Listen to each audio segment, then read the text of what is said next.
S'il y a des morts qui viennent vous parler, qui ont le visage d'un grand-père ou d'une grand-mère, ce sont des démons qui connaissent tout de votre famille. Ils ont la capacité, le pouvoir d'emprunter leur masque, leur visage, leur voix. Ce sont de purs esprits.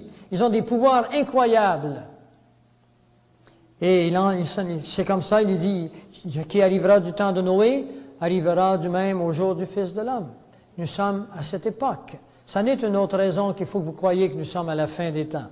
Alors, si vous voulez aller dans Jude 6 et 7, c'est très important, ces gens nous viennent, comme vous le savez, des soucoupes volantes.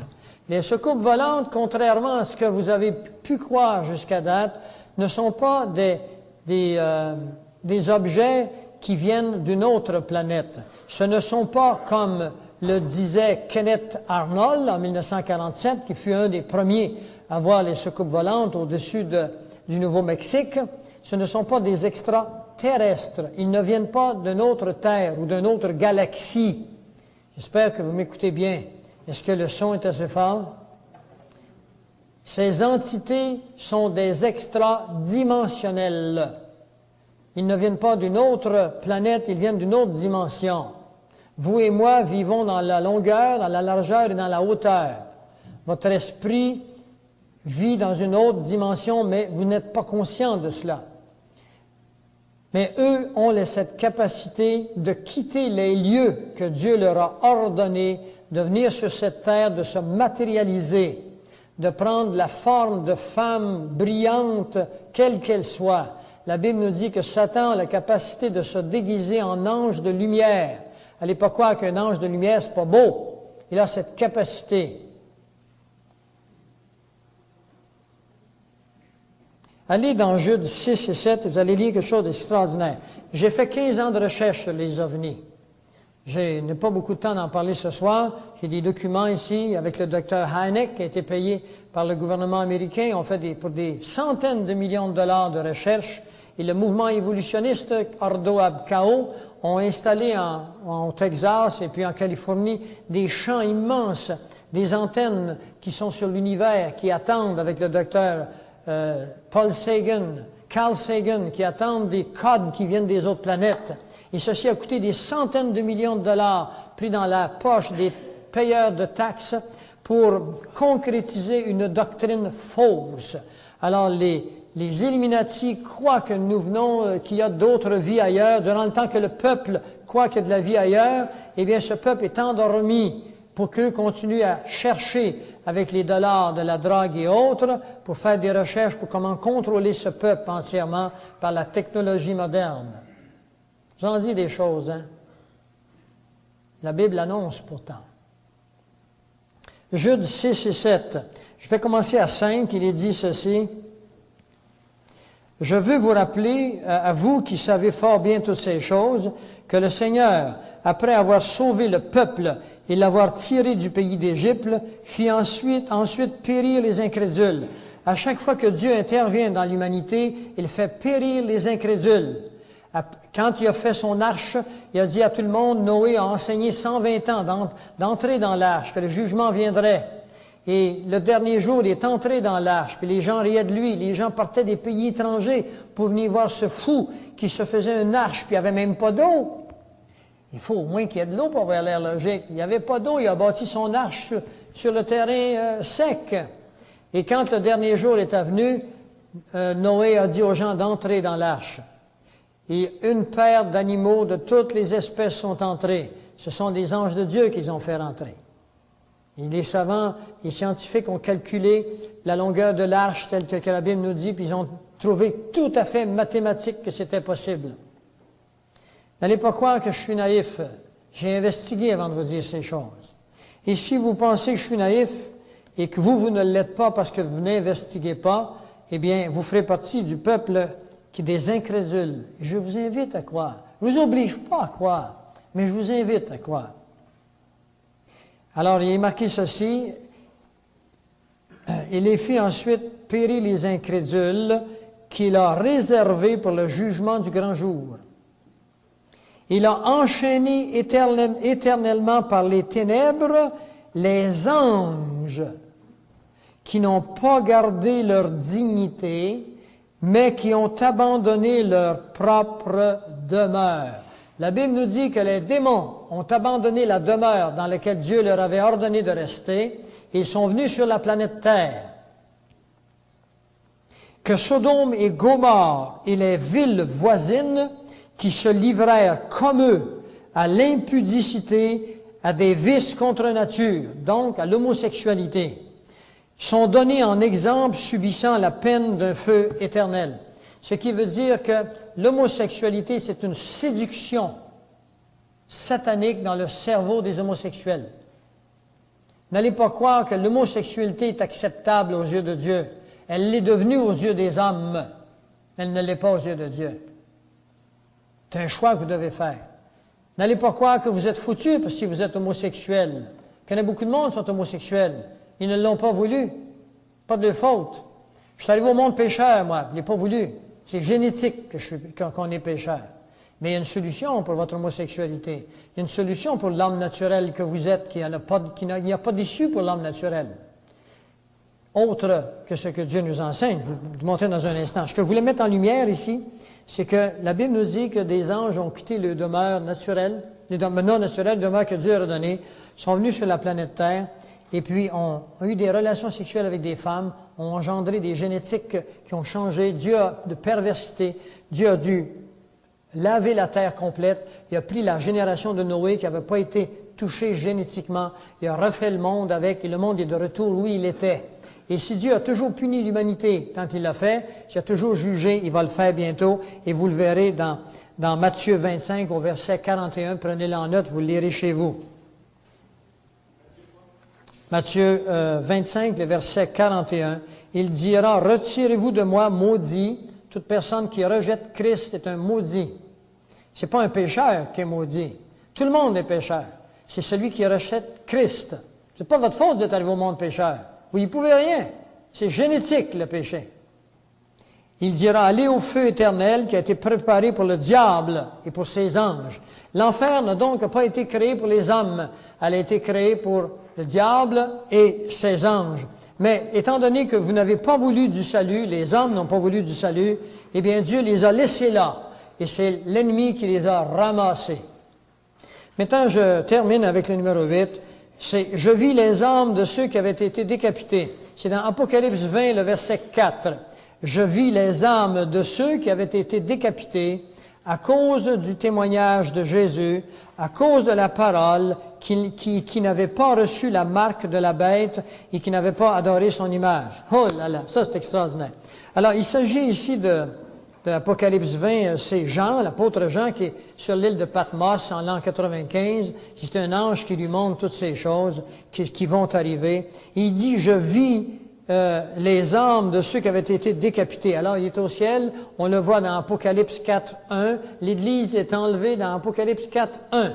À partir d'Apocalypse 4, 1, jamais plus on ne parle de l'Église. Je vous ai dit ce que c'était l'Église. Pas l'Église du coin de la rue qui est là, qui s'appelle une telle dénomination. C'est l'ensemble des êtres humains qui, dans le temple de l'Esprit Saint que nous sommes, avons reçu la parole de Dieu dans son authenticité, sans en altérer le contenu. Parce que la Bible est claire et nette là-dessus.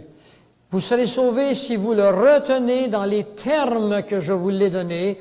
Autrement, vous aurez cru en vain. N'ajoutez rien, n'enlevez rien, sinon vous aurez cru en vain. Pas moi qui parle, là. Allez dans Corinthiens. Alors, je vis les âmes des décapités. Ça suppose qu'il y a des décapités. Et on est à la fin des temps. À cause du témoignage de Jésus. Je témoigne de Jésus, ce que je sache. Moi, je suis un candidat pour me faire décapiter. Mon nom est... J'ai su par des policiers que les conférences que je donne, mon nom est dans les hauts lieux. On le sait. Je suis connu. Et si je n'étais pas enlevé avant que les tribulations arrivent, je serais un des premiers à être cueilli. Parce que je suis sur la place publique. Pas parce que je suis meilleur qu'un autre. Rien à voir, ça. Parce que je suis sur la place publique. C'est marqué à cause du témoignage de Jésus. Et à cause de sa parole. Connaissez-vous la parole de Dieu? Connaissez-vous au moins un verset par cœur? Si vous ne connaissez pas la parole de Dieu, comment voulez-vous avoir des critères? Il faut s'intéresser à la parole de Dieu. Pour devenir un docteur, moi, j'ai été à l'école 4 ans, puis je suis retourné bien longtemps après. C'est juste pour gagner ma vie. Les gars qui gagnent à l'Auto-Québec, lui, le pur ignorant, il coûte 2 piastres, il gagne 1 million, il a gagné sa vie. Il n'a pas besoin d'aller 4 ans à l'école. Vous trouvez que c'est juste? Mais voyons, on vit dans un monde complètement injuste. Il n'y a pas de justice ici. Il faut que vous la trouviez dans votre âme, dans votre esprit, votre justice. Il faut que vous soyez heureux vous-même, parce que si vous regardez autour de vous, ça ne marche pas, hein? Regardez bien ce qui est marqué. Et ceux qui n'avaient pas reçu la marque de la bête et qui n'avaient pas adoré son image. Ceci veut dire que quand l'Antéchrist arrive au pouvoir, il va marquer tout le monde sur la main et puis il va exiger que vous l'adoriez. Il va exiger qu'il soit adoré. Et tous ceux-là qui ne voudront pas l'adorer, et tous ceux-là qui ne voudront pas recevoir cette puce électronique qui est prête, qui est faite, cette puce électronique s'insère dans le côté de la main, 666, tel que Apocalypse 13 vous l'a montré tantôt, donc à la 4e phase. Cette puce est prête actuellement. Il y a des vétérinaires, il y en a 2 à Québec qui marquent les animaux. Ils en ont imprimé l'année dernière, tout près de 8 millions aux États-Unis, chez les animaux, les chiens, les chats. Ils ont commencé à le faire pour les vieillards qui font du Alzheimer. Cette puce contient un ensemble d'éléments électroniques qui a été placé avec un ordinateur, qui a un numéro qui correspond à un numéro. Et puis, à peu près à tous les ans, les années, vous allez voir celui qui vous l'a posé, puis il prend un appareil, puis elle passe par-dessus de même, puis elle se recharge parce qu'elle marche avec la chaleur de votre main, et puis elle envoie des ondes électroniques qui sont ramassées sur satellite, puis ils peuvent vous trouver n'importe où sur la planète Terre, juste en pitonnant sur un ordinateur, bip, bip, bip, les fréquences rentrent, c'est tel numéro, il est dans tel pays, il est dans telle ville, il est dans tel district, il est dans telle rue, il est dans tel appartement. Ils pourront vous trouver à peu près 3 mètres comment est-ce qu'on dirait ça, de paramètre. Un paramètre de 9 pieds, de 9 à 10 pieds. Ceci n'est pas une réalisation à venir, mes amis, c'est totalement fait. Et ceci correspond à Apocalypse 13, le verset 17. S'il y en a parmi vous qui me disent que la fin des temps, c'est pas pour tout de suite, c'est pas vrai, revisez vos positions. Et je défie n'importe quel théologien, qui soit de n'importe quelle école de pensée, qui va essayer de me prouver que nous ne sommes pas à la fin des temps. Y a-t-il existé une époque au monde où existaient des bombes capables de détruire une ville, comme New York, avec une seule bombe? Ça n'a jamais existé, ça existe maintenant. Les hommes qui avaient un tir-roche dans les mains autrefois, qui tiraient derrière la tête de quelqu'un qui le faisait mourir, pouvant tuer qu'un à la fois, mais ils étaient malins à faire des choses comme ça. Croyez-vous que l'homme d'aujourd'hui a changé avec l'homme d'autrefois? Aujourd'hui, c'est plus des roches, des bombes atomiques. Ont-ils utilisé le tir-roche, ou la lance, ou la poudre à canon découverte par Confucius? Ils ne sont pas arrêtés de le faire. Ils ont découvert la bombe atomique, ils n'arrêteront pas. Ils ont découvert des lois, ils ont découvert des méthodes pour nous serrer dans le coin. Ils sont en train de le faire. Ils s'achèvent même. C'est presque terminé. Alors, ceci est nous sommes, au moment où cette prophétie se réalise, nous sommes donc dans les tribulations. Les tribulations commencent immédiatement après l'enlèvement, et je vais vous expliquer immédiatement après ce qu'est l'enlèvement. C'est la marque imposée avec un serment d'allégeance. Ce n'est pas tout le monde qui se fait marquer, on ne passe pas comme ça, puis on se fait marquer, puis on s'en va. Il va y avoir un serment d'allégeance. L'Antéchrist va exiger que vous l'adoriez, va exiger que vous croyiez à son système. Et puis ensuite de ça, ceux qui seront refusés seront A, recyclés dans des camps de concentration. B, s'ils persévèrent, ils sont décapités. Et je voudrais vous dire que la Bible nous parle ici, je vis les âmes de ceux qui avaient été décapités. En 1988 ou 89, on a découvert à Homestead, en Floride, et ailleurs maintenant au Texas, des wagons de train remplis de guillotines. Alors, le gouvernement mondial s'apprête à créer des centres pour décapiter les chrétiens. Il existe aux États-Unis actuellement 130 camps de concentration qui sont des anciennes bases militaires et qui sont là pour recevoir les citoyens qui ne voudront pas signer avec la nouvelle définition du citoyen du monde. Ce sont des camps de concentration et il y aura des recyclages psychologiques et si vous n'êtes pas d'accord, on vous fouettera, on vous donnera des drogues, on vous passera avec des machines électromagnétiques pour que votre cerveau devienne, on fera de vous des êtres biologiques seulement. Et si ça ne fait pas, vous serez guillotinés. Et c'est ce qui va arriver, c'est ce que la parole de Dieu le dit. Des enfants ont découvert ces wagons remplis de guillotines. Des gens se sont rendus sur les lieux, ont pris des photographies. Et c'est ainsi que ça fonctionne. C'est pour vous montrer que la parole de Dieu est vraie. Qu'allez-vous faire de tout cela? Allez-vous être là avec vos enfants?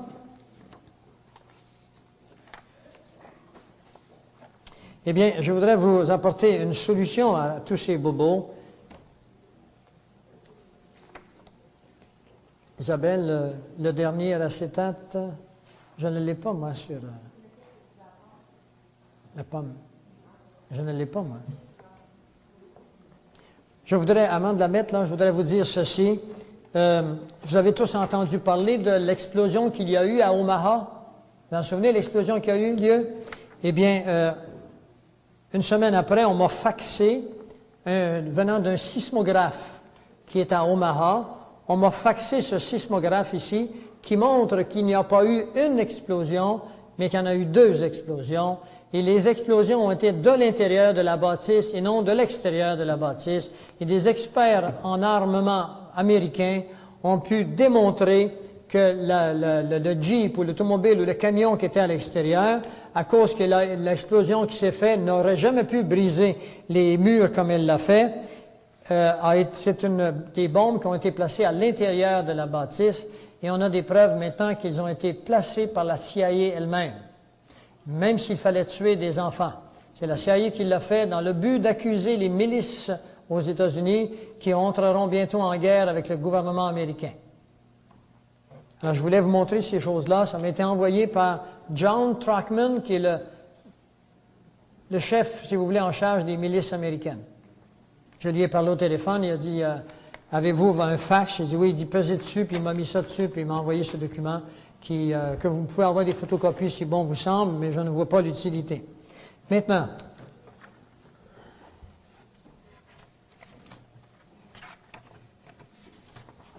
alors voici ce que je voudrais que vous apportez maintenant à la fin de notre conférence.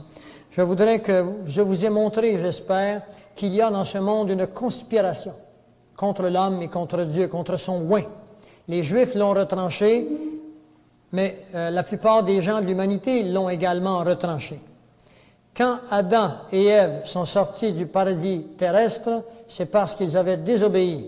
Ce sont des démons qui les ont séduits. Dieu leur a demandé de ne pas toucher à l'arbre qui était au centre du paradis. Et la première façon dont l'ennemi s'y est pris, il a créé le doute. Il leur a dit, êtes-vous certain qu'il vous a dit cela? C'est le doute. Le doute, c'est l'anti-foi. Quand vous avez foi, vous êtes déterminé. Quand vous avez le doute, vous donnez place aux démons. Vous donnez place aux esprits démoniaques d'entrer dans vos vies. Ça s'appelle le péché. Le péché, c'est une transgression à la loi de Dieu. Eh bien, Adam et Ève ont mangé en Genèse 3:5, mais Dieu sait, leur dit-il, que le jour où vous en mangerez, vos yeux s'ouvriront et vous serez comme Dieu, connaissant le bien et connaissant le mal. Genèse 3:5. Alors, c'est ici que se situe l'homme. L'homme, vous le voyez, il est dans la pomme, parce qu'il a désobéi à Dieu, il a été séparé de Dieu. Si vous lisiez les versets qui précèdent, vous verrez que Dieu avait une relation intime avec l'homme. Il parlait à l'homme, c'était sa créature spéciale. Il lui a demandé, ne touche pas à cet arbre au centre. Tu peux toucher à tous les autres arbres, pas celui-là. C'était l'épreuve de Dieu. Touche pas à ça. Je veux voir si je suis quelqu'un pour toi, si tu me respectes. Je te donne pas de raison, touche pas à ça. Mon enfant, touche pas à l'automobile. Tu as 5 ans, touche pas à ça. Quelles que soient les raisons, tu ne sais pas conduire dans le milieu de la rue, touche pas à ça. Et l'enfant a désobéi, il est parti de l'automobile, puis il a fait un accident, il est tombé en bas du ravin. Alors, Adam et Ève ont mangé la pomme, et ils sont allés se cacher, Et Dieu est revenu, puis il a dit, où êtes-vous? Il a dit, on est caché. Il dit, pourquoi es-tu caché? Ben, il dit, tu sais, la femme que tu m'as donnée, là, elle m'a fait manger la pomme. Puis toi, pourquoi tu l'as mangée? Et ainsi de suite. Vous connaissez l'histoire. Alors, le verset que je veux mettre en action ici, c'est Satan a dit, vous serez comme Dieu. C'est exactement ce que le Nouvel Âge enseigne. Le Nouvel Âge enseigne que vous serez des dieux. La connaissance, l'élimination, connaissant le bien et le mal. Romains 5,12 nous dit que lorsque le péché est entré dans un homme, Adam et Ève, dans un seul couple, il s'est étendu, ce péché, à tous les hommes, génétiquement. Donc, chacun de nous sommes pécheurs. Romains 3,23. Et la Bible ajoute un mot, sans exception. Ça veut dire qu'il n'y aura aucun être humain qui viendra qui sera immaculé. Et aucun être humain qui viendra qui sera sans le péché. Ce sont des doctrines d'hommes qui enseignent qu'il y a certaines personnes qui sont sans le péché. S'il y a quelqu'un qui est sans le péché, immaculé, la Bible a tort. Parce que la Bible nous dit que sans distinction, tous sont pécheurs. Et tous sont privés de la gloire de Dieu. Ça veut dire qu'on ne peut pas avoir la présence de Dieu dans nos vies. Si vous mourrez, seriez-vous bon? Vous êtes perdus. Et ceci est expliqué dans la doctrine suivante. La pomme qui est là. Vous le voyez, la pomme, c'est l'homme. Il y a marqué l'homme en dessous. Le bien et le mal sont inclus dans vous. Le bien et le mal sont intrinsèquement liés l'un et l'autre dans vos cœurs. C'est comme un ordinateur. C'est un seul ordinateur. Dépendamment du piton que vous allez peser, vous pouvez sortir le programme A ou le programme B, qui peuvent être à l'opposé. Imaginez-vous pour un instant que vous optez, vous, à cause du mal qui est inclus dans votre cœur, comme dans le mien. Le mal est inclus dans vos cœurs. Et le bien est inclus dans vos cœurs. Vous avez mangé de l'arbre, de la connaissance du bien et de la connaissance du mal. Imaginez-vous que vous êtes le mal maximal. Vous appelez Adolf Hitler. C'est une personnalité quelconque. Tout le monde serait d'accord avec moi que ce bonhomme-là, là, pour avoir tué autant de personnes, il mérite d'être mis à mort, puis il mérite l'enfer, la perdition totale. Est-ce qu'il y en a qui ne sont pas d'accord avec moi? Avez-vous vu les atrocités de la Deuxième Guerre mondiale? Ils ont originé d'un seul homme. Il est probablement l'incarnation du mal le pire que vous connaissiez. Imaginez maintenant le bien, de l'autre côté, à son maximum. Mettez une mère, Marie-Thérèse. J'ai pris celle-là parce qu'elle est connue. Elle est connue de tout le monde. Elle vit à Bombay, puis elle prend soin des gens, et ainsi de suite. Alors, pour la plupart des gens, Hitler, c'est un homme en enfer parce qu'il a fait beaucoup de mal. Marie-Thérèse, elle est sûrement sauvée parce qu'elle a fait beaucoup de bien. Voulez-vous que je vais vous dire quelque chose? Ça va être surprenant pour la plupart d'entre vous.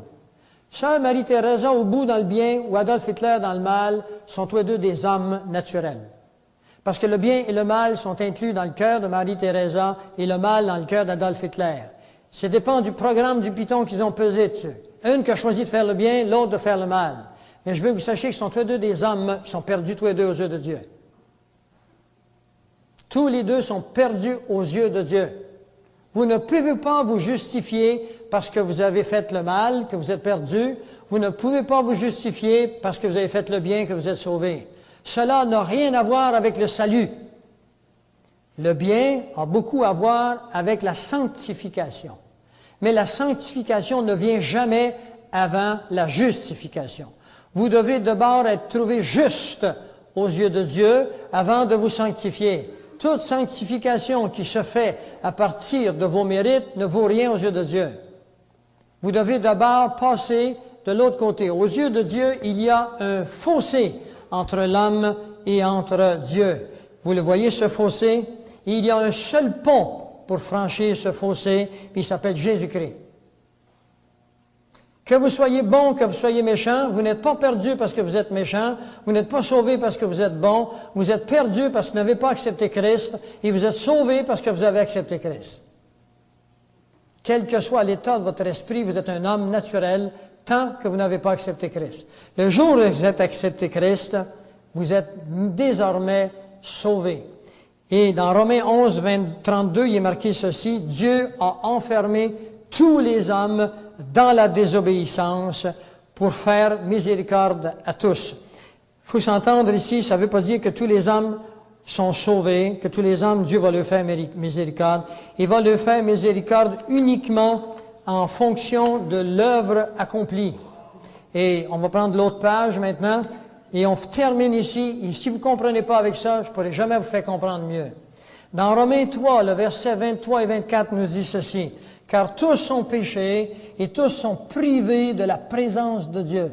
Qui que vous soyez, quelles que soient les bontés que vous ayez faites, tous sont pécheurs et tous sont privés de la gloire de Dieu. Il n'y a pas de personne qui est unique, qui est sauvée parce qu'elle est née de ceci ou de cela. Sans exception, tout homme qui arrive au monde est destiné à la perdition. Sauf si vous mourrez avant d'être conscient de votre participation avec le péché. Vous avez 5 ans, vous mourrez, vous n'avez jamais... C'est sûr que la Bible est claire et nette là-dessus. Vous n'êtes pas perdu à l'âge de 5 ans si vous mourrez. Vous avez un enfant qui a 1 an qui est mort, il est sauvé, votre enfant. Il n'a pas participé au péché. Il n'était pas conscient encore. Seulement à l'âge de la conscience du péché et du mal, pour choisir entre le bien et le mal. Chez l'un, c'est 6 ans, chez l'autre, c'est 11 ans, c'est pas à moi à décider ça. Mais regardez là ce qui est extraordinaire ici, ce qui est marqué. Il ne faut pas arrêter là. Ils sont privés de la gloire de Dieu, ça veut dire de la renommée de Dieu, de la présence de Dieu, du salut de Dieu. Tous, sans exception, génétiquement, parce qu'il y a en nous la pomme qui nous a séparés de Dieu définitivement. Il y a un fossé entre Dieu et nous. Il est marqué ceci, mais, dans certaines versions, c'est marqué mais. Ici, c'est marqué et. Ça n'a pas d'importance. C'est une liaison entre les deux. Mais ils sont gratuitement justifiés par sa grâce. C'est-à-dire que vous pouvez devenir immédiatement, cet après-midi, justifié aux yeux de Dieu. Vous pouvez être un juste de Dieu. Si vous mourrez 5 minutes après que j'aurai fait ce que je vais vous dire, demandez à personne de prier pour vous, c'est inutile, vous êtes entièrement sauvé, quelle que soit votre vie antérieure. Il y a une chose à faire. Ils sont sauvés par la grâce. Ça veut dire que la grâce est un cadeau. Vous ne pouvez pas vous mériter d'être sauvé. Vous ne pouvez pas vous mériter le ciel. C'est une grâce. C'est Dieu qui le veut. Mais il y a une petite condition. Son amour est inconditionnel, mais son salut est conditionnel. C'est-à-dire qu'il a fallu que lui meure sur la croix à votre place, puis ensuite il vous demande seulement ceci, que vous croyez dans son œuvre. Il faut que vous croyiez dans l'œuvre de Jésus-Christ. Si vous ne croyez pas, vous avez manqué le bateau. C'est la foi uniquement qui nous sauve. Seulement la foi qui vous sauve. Aucune des œuvres que vous pourriez accomplir ne peut vous sauver. Auriez-vous eu 10 enfants? Auriez-vous peiné toute votre vie? Auriez-vous été la meilleure des personnes? Laissez vos biens aux pauvres et ne croyez pas en Jésus, vous êtes perdus.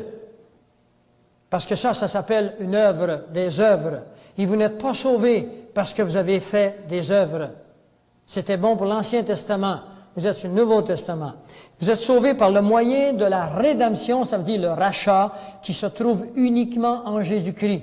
Et vous irez vérifier ça, un verset de plus dans Actes 4, 12. Actes 4, 12. Maintenant, non par les œuvres. Dans Éphésiens 2.8, la Bible est claire là-dessus. C'est par la grâce que vous êtes sauvés, c'est-à-dire par la volonté de Dieu, par la bonté de Dieu, par le moyen de la foi. Donc, il faut que vous ayez la foi. Et cela ne vient pas de vous, ça veut dire que le salut ne vient pas de vous, c'est un don, c'est le don de Dieu. Est-ce que vous comprenez ce que je dis là? Le salut ne vient pas de vous. Il ne vient pas d'un homme, il vient de Dieu. Tite 3.5 vient juste appuyer ceci. Il dit, il nous a sauvés non à cause des œuvres de justice qu'on a fait, mais par sa bonté, sa miséricorde, par le bain de la régénération du Saint-Esprit. On est sauvé comment? On est sauvé uniquement par le sang de Dieu, par le sang de Jésus. Romains 5.19. À plus forte raison, donc, maintenant que nous sommes justifiés par son sang, il faut d'abord que vous soyez justifiés. Serons-nous sauvés de lui, par lui de la colère? La colère de Dieu qui vient sur le monde. Apocalypse 6, verset 17. La colère de Dieu s'en vient sur le monde. Voulez-vous être sauvés de cette colère? En lui, nous avons le pardon des péchés. C'est marqué là, dans Romains. Maintenant, quelles sont les conséquences de tout cela si vous faites ceci? La première conséquence, c'est la vie éternelle. Dieu promet la vie éternelle à toute personne qui fera ce que je vais vous demander dans un instant. Toute personne qui fera ça, vous aurez la vie éternelle. Car Dieu a tellement aimé le monde qu'il a donné son Fils unique, Jean 3,16, afin que quiconque croit en lui ne périsse point, mais qu'ils aient la vie éternelle. Je voudrais que vous sachiez qu'il y a des millions, puis des millions, puis des millions de personnes aujourd'hui qui ne croient plus en Jésus-Christ. On va vous apprendre quelque chose qui va vous renverser. Dans son livre « The Keys of this Blood », les clés de ce sang, écrit par Malachi Martin, jésuite, qui eut un entretien avec Jean-Paul II en 1992. Vous pouvez vous procurer ce livre dans les bibliothèques anglaises. Savez-vous ce que Jean-Paul II a déclaré? Il a déclaré qu'il croit que 70% de ces cardinaux ne croient plus dans la divinité de Jésus-Christ. Est-ce que vous savez qu'il y a des églises évangéliques qui ont la Bible qui sont embarquées dans le même train? La Bible nous dit qu'avant la fin des temps, il faut d'abord que vienne l'apostasie. Et elle est là, l'apostasie, mes amis. Vous devez aller à Dieu individuellement et ensuite joignez une église. L'église ne vous apportera pas le salut. Jésus-Christ apporte le salut. Et ensuite, joignez une église. Maintenant, la conséquence, la deuxième conséquence, la première, c'est la vie éternelle. Et la deuxième conséquence, c'est extraordinaire. Là, je veux mettre toute l'emphase parce que je termine ici. Je veux vous dire que je vous ai démontré ce matin comment il y a une conspiration satanique pour s'emparer du monde entier, s'emparer de la vérité dans les universités, dans les écoles, partout, transformer la vérité. Il y a une conspiration, vous l'avez vu sur le plan financier, vous la voyez sur le plan moral. Eh bien, vous voyez maintenant qu'il y a des tribulations qui viennent sur la terre quand Israël signera un accord de 7 ans avec le peuple, avec l'Antéchrist. Eh bien, il va y arriver le commencement des tribulations de la 70e semaine de Daniel et qui tombe, c'est le retour sur la loi de Moïse, la loi de l'Ancien Testament. Et nous, nous vivons sur la grâce. On n'est pas sauvés parce qu'on a fait des choses. On est sauvés par la foi seulement. Eh bien, comme il ne peut exister de coexistence, il n'y a pas de coexistence entre la loi et la grâce, eh bien, il faut que ceux qui sont sur la grâce, vous et moi, vivons sur la grâce. Eh bien, à ce moment-là, il faut que nous ne soyons plus là. Et ça, c'est une promesse. Il y a 20 versets là-dessus, je ne vous en donne pas un seul. Croyez à cette promesse de Dieu. C'est ce qu'on appelle l'enlèvement de l'Église. 1 Thessaloniciens 4, verset 17. J'ai fini, ce ne sera pas long. Très important. Ne manquez pas le dessert, d'accord? Ne manquez pas le dessert.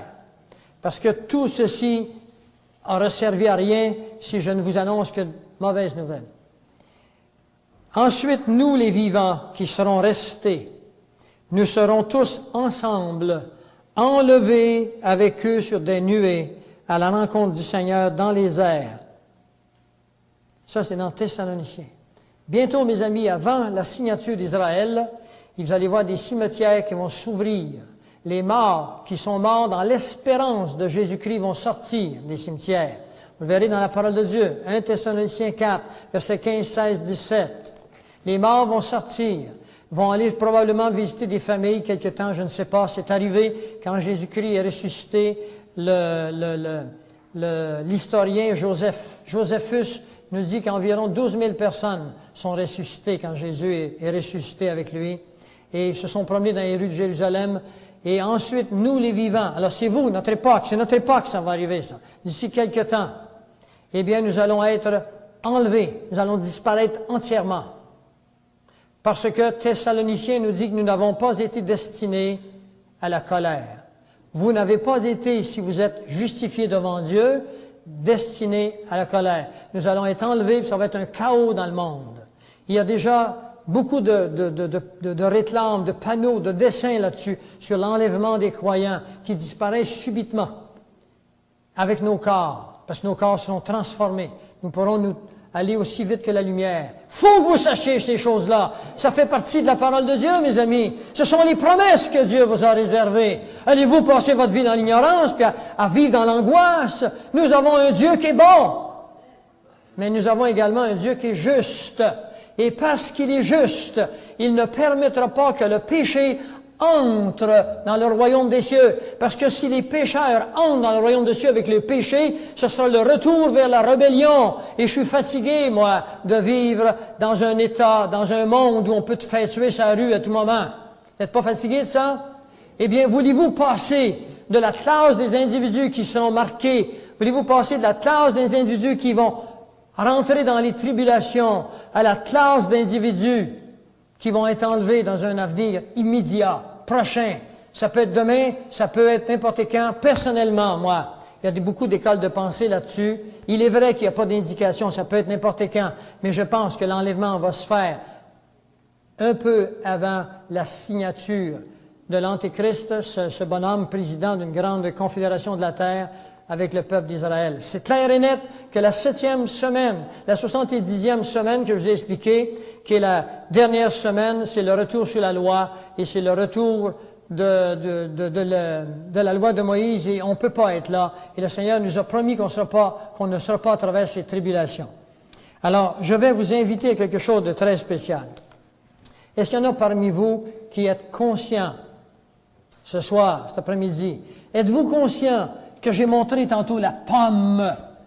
Est inscrit dans votre cœur le bien et le mal. Vous avez parfois envie de faire le bien, mais vous avez envie des fois de casser la gueule à quelqu'un?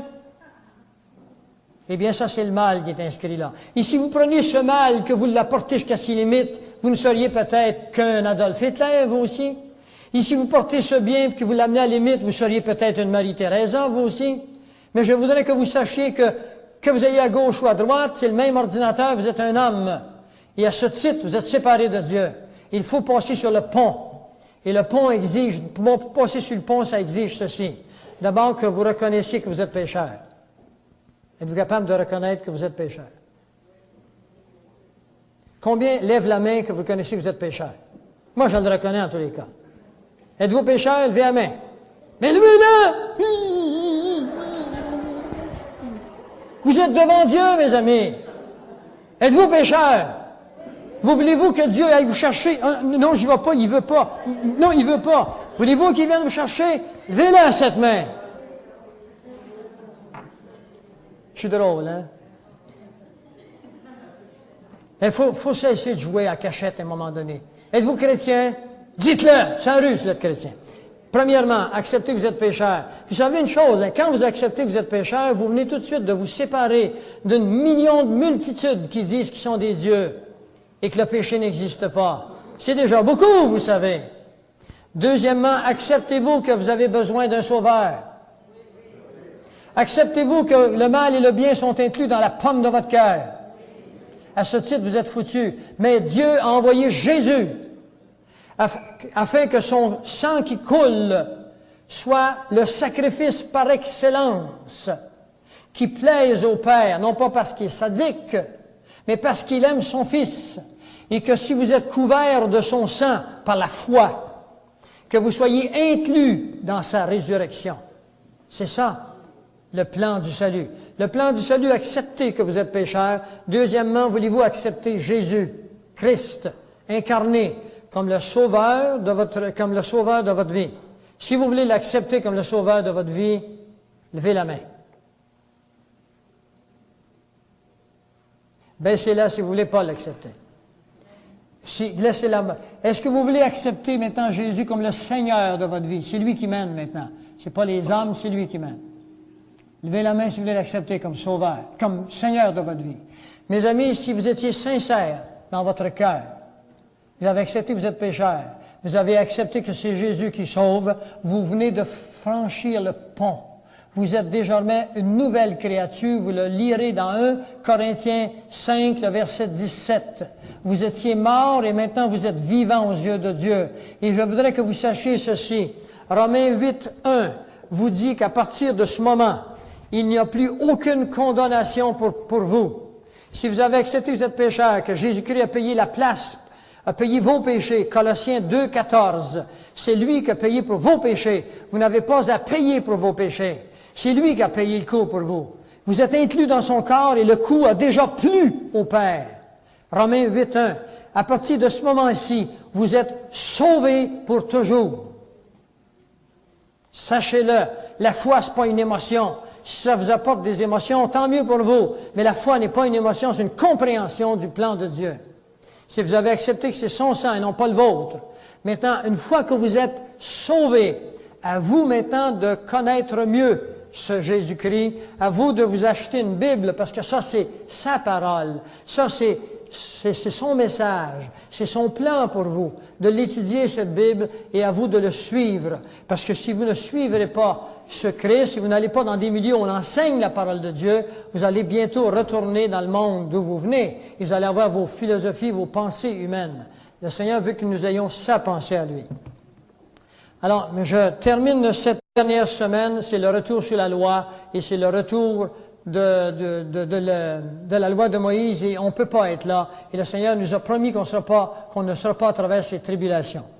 Alors, je vais vous inviter à quelque chose de très spécial. Est-ce qu'il y en a parmi vous qui êtes conscients, ce soir, cet après-midi, êtes-vous conscient que j'ai montré tantôt la pomme? Est inscrit dans votre cœur le bien et le mal. Vous avez parfois envie de faire le bien, mais vous avez envie des fois de casser la gueule à quelqu'un? Eh bien, ça, c'est le mal qui est inscrit là. Et si vous prenez ce mal, que vous l'apportez jusqu'à ses limites, vous ne seriez peut-être qu'un Adolf Hitler, vous aussi. Et si vous portez ce bien et que vous l'amenez à la limite, vous seriez peut-être une Marie-Thérèse, vous aussi. Mais je voudrais que vous sachiez que vous ayez à gauche ou à droite, c'est le même ordinateur, vous êtes un homme. Et à ce titre, vous êtes séparés de Dieu. Il faut passer sur le pont. Et le pont exige, pour passer sur le pont, ça exige ceci. D'abord, que vous reconnaissiez que vous êtes pécheur. Êtes-vous capable de reconnaître que vous êtes pécheur? Combien lève la main que vous connaissez que vous êtes pécheur? Moi, je le reconnais en tous les cas. Êtes-vous pécheur? Levez la main. Mais levez-la! Vous êtes devant Dieu, mes amis. Êtes-vous pécheur? Vous voulez-vous que Dieu aille vous chercher? Non, j'y vais pas, il veut pas. Non, il veut pas. Voulez-vous qu'il vienne vous chercher? Levez-la, cette main. Je suis drôle, hein? Il faut cesser de jouer à cachette à un moment donné. Êtes-vous chrétien? Dites-le, sans ruse, vous êtes chrétien. Premièrement, acceptez que vous êtes pécheur. Vous savez une chose, hein, quand vous acceptez que vous êtes pécheur, vous venez tout de suite de vous séparer d'une million de multitudes qui disent qu'ils sont des dieux et que le péché n'existe pas. C'est déjà beaucoup, vous savez. Deuxièmement, acceptez-vous que vous avez besoin d'un sauveur. Acceptez-vous que le mal et le bien sont inclus dans la pomme de votre cœur. À ce titre, vous êtes foutus. Mais Dieu a envoyé Jésus afin que son sang qui coule soit le sacrifice par excellence qui plaise au Père, non pas parce qu'il est sadique, mais parce qu'il aime son Fils. Et que si vous êtes couverts de son sang par la foi, que vous soyez inclus dans sa résurrection. C'est ça. Le plan du salut. Le plan du salut, acceptez que vous êtes pécheur. Deuxièmement, voulez-vous accepter Jésus, Christ, incarné comme le sauveur de votre vie. Si vous voulez l'accepter comme le sauveur de votre vie, levez la main. Baissez-la si vous ne voulez pas l'accepter. Laissez-la main. Est-ce que vous voulez accepter maintenant Jésus comme le Seigneur de votre vie? C'est lui qui mène maintenant. Ce n'est pas les hommes, c'est lui qui mène. Levez la main si vous voulez l'accepter comme sauveur, comme Seigneur de votre vie. Mes amis, si vous étiez sincères dans votre cœur, vous avez accepté que vous êtes pécheur, vous avez accepté que c'est Jésus qui sauve, vous venez de franchir le pont. Vous êtes désormais une nouvelle créature, vous le lirez dans 1 Corinthiens 5, le verset 17. Vous étiez mort et maintenant vous êtes vivant aux yeux de Dieu. Et je voudrais que vous sachiez ceci. Romains 8, 1 vous dit qu'à partir de ce moment, il n'y a plus aucune condamnation pour vous. Si vous avez accepté que vous êtes pécheur, que Jésus-Christ a payé la place, a payé vos péchés, Colossiens 2, 14, c'est lui qui a payé pour vos péchés. Vous n'avez pas à payer pour vos péchés. C'est lui qui a payé le coût pour vous. Vous êtes inclus dans son corps et le coût a déjà plu au Père. Romains 8, 1. À partir de ce moment-ci, vous êtes sauvés pour toujours. Sachez-le, la foi, ce n'est pas une émotion. Si ça vous apporte des émotions, tant mieux pour vous. Mais la foi n'est pas une émotion, c'est une compréhension du plan de Dieu. Si vous avez accepté que c'est son sang et non pas le vôtre, maintenant, une fois que vous êtes sauvés, à vous maintenant de connaître mieux ce Jésus-Christ. À vous de vous acheter une Bible, parce que ça, c'est sa parole. Ça, c'est son message. C'est son plan pour vous, de l'étudier, cette Bible, et à vous de le suivre. Parce que si vous ne suivrez pas ce Christ, si vous n'allez pas dans des milieux où on enseigne la parole de Dieu, vous allez bientôt retourner dans le monde d'où vous venez. Et vous allez avoir vos philosophies, vos pensées humaines. Le Seigneur veut que nous ayons sa pensée à lui. Alors, je termine cette conférence. J'espère que vous avez accepté ce Jésus, parce que ma conférence est inutile sans cela. Je ne suis pas celui qui va vous inviter à aller dans une église quelconque. Vous savez, je ne suis pas un prédicateur associé à une dénomination particulière. Je suis associé à la domination de Jésus sur ma vie, ce qui est différent. Maintenant, je vous invite encore à ceci, c'est que Daniel 2, 7 et 9 est entièrement sur cassette. C'est 3h30, vous aurez les explications complètes. Vous pouvez la voir en arrière. La Bible, la foi et le salut est sur cassette. Les bêtes qui montent de la mer et qui montent de la terre vont être prêtes d'ici une semaine ou un petit peu plus. Et nous sommes en train de faire une cassette qui s'appelle les sociétés secrètes. Et nous vous donnerons dans ces cassettes les titres de toutes les cassettes qui sont à venir. Et ces cassettes, en passant, seront non pas répandues seulement qu'à Alma, mais apparemment qu'on a un plan pour l'Europe et tous les pays francophones. Alors, moi, aujourd'hui, je voudrais chaleureusement vous remercier de votre présence. J'ai des patients ici dans cette salle que j'aime beaucoup. Je suis honoré par votre présence. Je n'ai partout. Je suis heureux de vous voir là. C'est votre présence qui nous garde dans cet état d'alerte, qui vous alerte et qui vous avertit de ces choses et qui nous pousse, qui nous motive à faire ces recherches pour vous les livrer. Vous savez, comme un oiseau, une maman oiseau qui était à la mer, qui s'est battue avec la mer puis les poissons, qui la portent dans le bec de l'oiseau. Nous espérons que vous ne demeurerez pas toujours le petit oiseau qui avale, que vous aussi vous deviendrez un jour ceux-là qui nourrissent les autres. On vous remercie de votre appui. Et si vous avez des questions maintenant, la salle est ouverte pour les questions.